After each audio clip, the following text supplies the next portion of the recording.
로마서 1장 3절 그의 아들에 관하여 말하면 육신으로는 다윗의 혈통으로 나셨고, 바울은 예수님께서 육신으로는 다윗의 혈통으로 나셨다고 했는데 이게 무엇을 의미하는 걸까요? 마태복음 1장에는 아브라함과 다윗의 자손인 예수님의 족보가 기록되어 있죠. 그 족보를 보면 기원전 2000년경에 살았던 우리 신앙의 조상 아브라함에서부터 다윗 왕에 이르기까지 1000년 동안 14대로 이어져 왔고, 다윗 왕부터 이스라엘 백성들이 이 바벨론의 포로로 잡혀갈 때까지 500여 년 동안에 다시 14대로 이어져 왔으며, 그 후 포로기를 거쳐 예수님께서 태어나실 때까지 500여 년 동안도 계보수가 또 14대였죠. 이렇게 세 단계의 계보로 이어진 시대를 거치면서 예수님께서 태어나시게 됐던 거죠. 여기서 14라는 숫자가 완전수인 7이 두 개 있는 숫자로 상징적인 의미가 있습니다. 사실 아브라함으로부터 2000년 동안 족보에 등장하는 사람들은 세상적으로 잘난 사람들 뿐만 아니라 못난 사람들도 있었지만, 모든 것이 합력하여 선을 이루듯이 그 계보를 통해서 완전하신 예수님께서 태어나시게 된 거죠. 또 14대 계보가 세 번에 걸쳐 이어진 것도 숫자 3도 완전수이기 때문에 그 세 번의 단계를 거치면서 마침내 하나님의 구원 계시를 완전히 실현하실 예수님께서 태어나셨다는 상징적 의미를 갖게도 됩니다. 그런데 마리아가 잉태하자 약혼자 요셉에게 주의 사자가 현몽하여 태어날 아기의 이름을 예수라고 하라면서 그가 자기 백성을 그들의 죄에서 구원할 자라고 알려줬는데, 예수라는 헬라어 알파벳 숫자 값이 888입니다. 숫자 8은 노아의 방주에서 살아나온 자의 수가 8명이었듯이 구원을 의미하죠.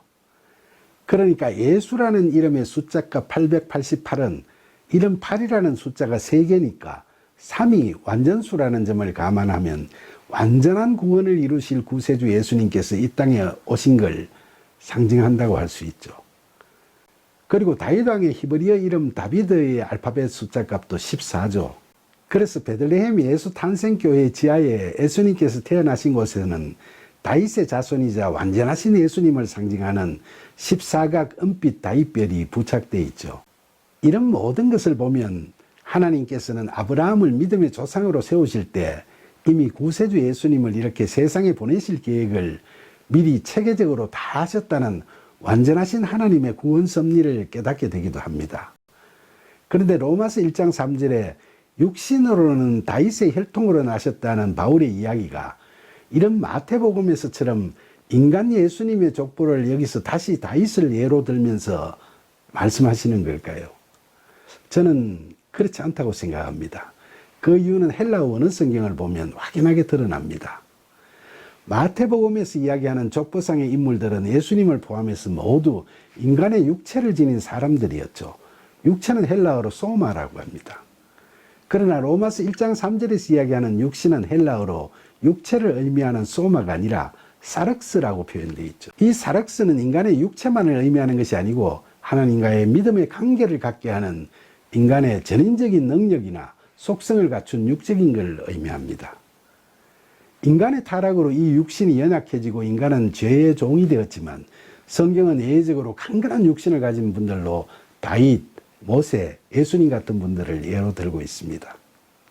그 중에서 특히 다윗은 밧세바를 간음하고 그녀의 남편 우리아를 죽음으로 몰아세운 악행을 저질렀지만 곧바로 자신의 죄를 통렬히 회개하고 그 후 자기 자신을 진정으로 내려놓고 늘 하나님께 허심탄회한 기도를 드리면서 하나님을 뜨겁게 사랑하고 철저하게 순종하는 믿음의 삶을 살아온 그야말로 성경 66권을 통틀어 나오는 인물 중 가장 대표적인 믿음의 사람이었죠.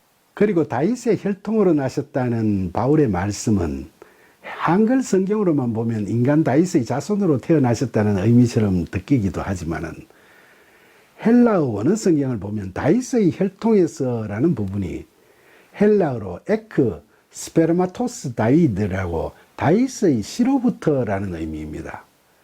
그러니까 여기서 예수님은 다윗과 같은 신실한 믿음의 씨를 갖춘 강건한 육신을 갖고 태어나신 분이심을 강조하는 것으로 해석할 수 있겠죠.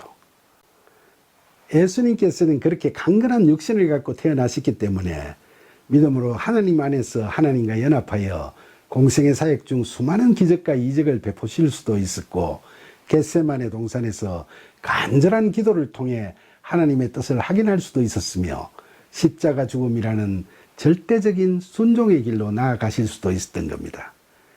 그래서 바울은 복음이신 예수 그리스도를 로마 교회 교인들에게 증언하는 서신에서 이 대목을 통해 예수님께서는 이처럼 강건한 육신을 갖고 계신 분이시라는 점을 밝히고 있는 거라고 볼 수 있겠습니다.